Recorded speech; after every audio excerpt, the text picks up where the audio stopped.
Rev up your engines!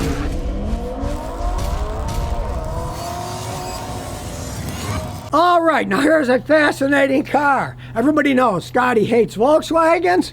Well, this is a Volkswagen that I actually don't hate. I kind of like it. Now, why do I like this Volkswagen? Well, numero uno, as we look inside the door, this baby was made in Deutschland.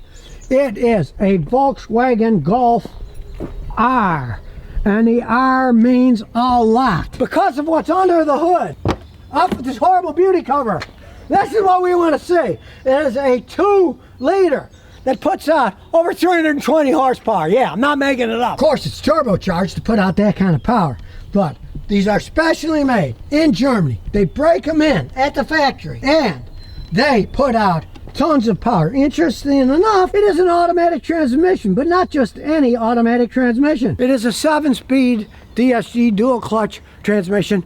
It'll go 0 to 60, do a quarter mile faster than any human can with a manual transmission. You can get a manual transmission. That's a 6-speed, but believe you me, people have tried, and you're never going to beat the computer. It can shift faster than people. Those DSGs, they match everything. Shifting, they can go from gear to gear because of their design. You're not moving it, the computer's doing it. It is a dream to drive around. Believe you me, I've driven them with the manual transmissions. These are fast. They're the paddle shifters, but believe me, you can't beat the computer. Forget it. Now, of course, these things aren't cheap. You know, he paid like $45 or so for this thing. The new ones, I checked around locally, they all start at $56,000. These are not cheap Volkswagens. But on the other hand, they're not cheaply made because he had a previous Volkswagen that wasn't made in Deutschland like this one was. And he said he can tell the quality, the fit, the handling. You want a German car, you want the Germans to build them for you. What I actually like about these is, okay, 320 horsepower, but look, everything is accessible. Eventually everything will break and you can access it easily. It's not hidden somewhere.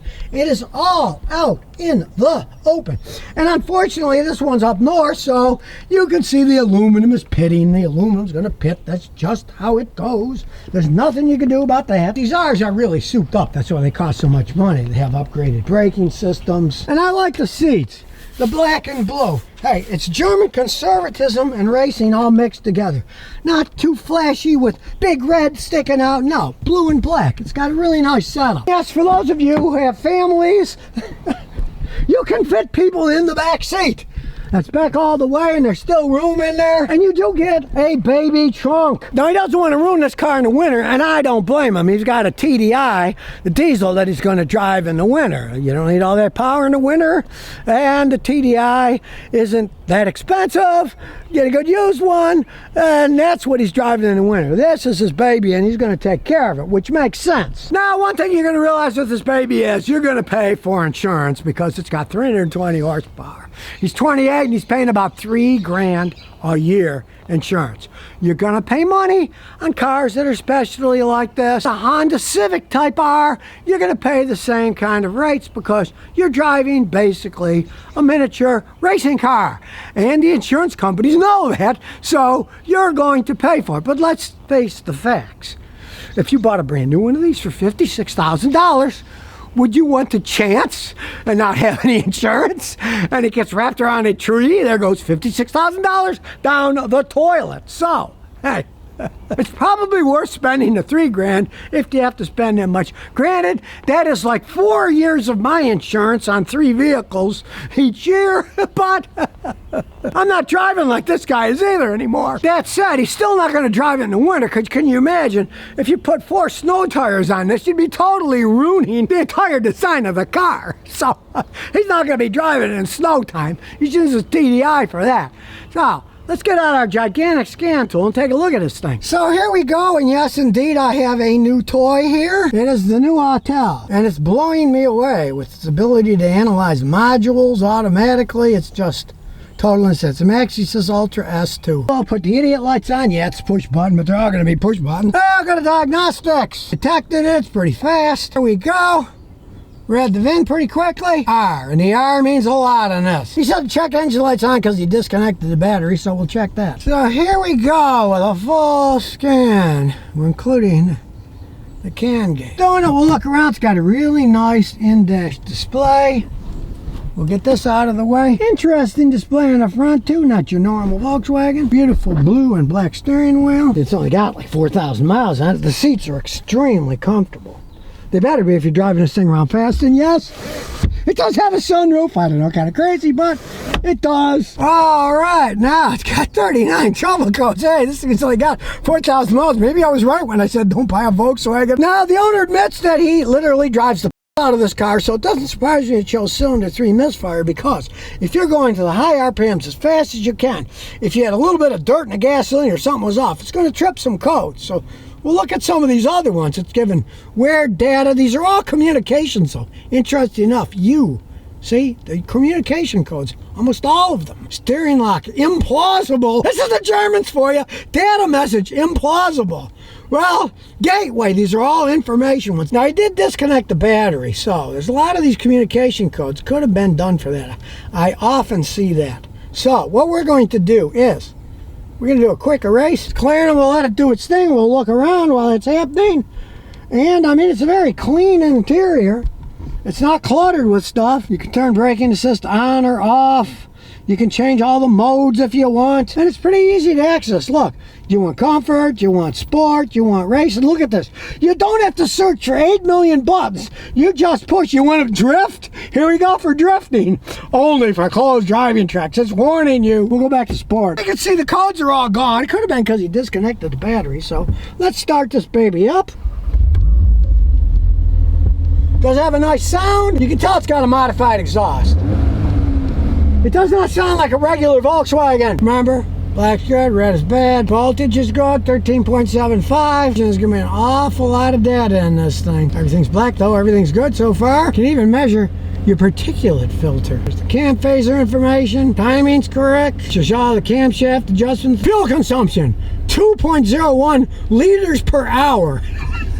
Hey, we don't like that here in America. No, he drives like an absolute lunatic, but he still gets about 30 miles a gallon, so you can't complain on something that's got 320 horsepower, right? That shows you all the information, the intake runners.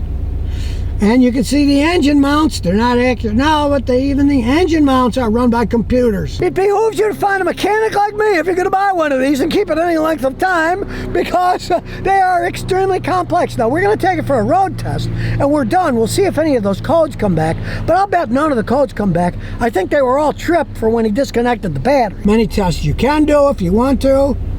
See, all these things you can do. You can do adaptation. This is a phenomenal machine, and if somebody works on these things, if you don't have something at this level, you better give up and work on an old Volkswagen Beetle instead. Look at this. Intake manifold runner control. Unconditioned voltage shows you the milligram per stroke of the air mass sensor. Now, we're getting really technical with this, baby. Good thing that black is good and red is bad.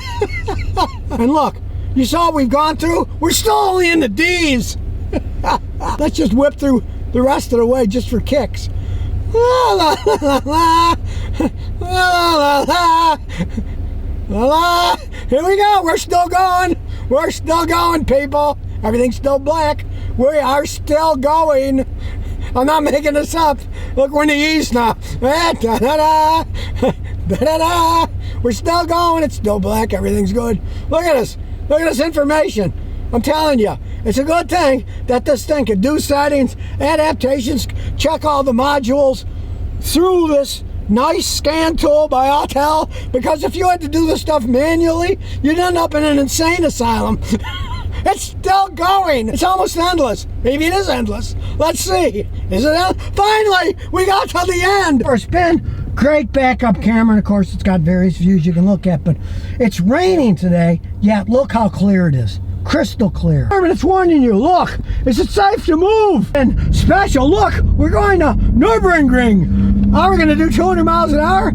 I don't know, but here come the bumpy roads of Rhode Island. And really pretty smooth for a vehicle that's set up tight like this for racing around in. This thing is much smoother than the Civic Type R, by far. Look out, squirrel! Now it has adaptive suspension. That's why I put it in the Nürburgring, so that it really can adapt. And believe me, it's adapting quite well. Now it's raining a little, but after all, this is an all-wheel drive vehicle. So it's not going to have a problem. Here comes an ambulance, so we have to wait. I do have to say, for a small wheelbase car, this thing rides like a dream in this setting. You got lots of settings you can play with, too. You know, it's a high-tech car, there's no arguing that. And the new one's $56,000. They're not giving them away. Let's see what this thing can do. Ah, listen to that engine. What a sweet sound. Well, that was 100 miles an hour in no time at all. And the thing is, it's smooth as can be. Totally smooth. Now, I realize this is a totally stock car. He's planning on doing modifications, so let's hope he does and brings it back to me next year. And then it'll have 450 horsepower. It'll be even more fun to drive around. Turning radius, we just did a U-turn to go back. No problems at all. The grip, it's all-wheel drive. Look, no slipping, and it's wet outside, people. I just gotta slam the brake on because everybody else is driving like a turtle. So there you have it. Hey, a Volkswagen that Scotty would like to own. That is a smooth running beast.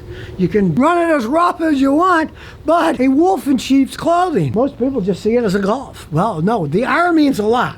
This isn't like some of those, oh, it's a Corolla S. You know, no, this is a real souped-up Volkswagen, made in Germany. The Germans are making them. These aren't made in Mexico. They did a pretty good job on it. They're not giving them away. 56 G's. It's a lot of money, but you get quite a bit of car. If you're ever thinking about getting a racy runabout, I'd say, at least, go try one out. See what you think. You might be pleasantly surprised at how well it rides and how great that four-wheel drive system they have handles. You might decide to get something like that. Well, you can even use it as a kid car because it's comfy. It rides quite nice. If you don't drive like a maniac, it's just a smooth little car. And if you want to go fast, he's headed up to 144. So if you never want to miss another one of my new car repair videos, remember to ring that bell.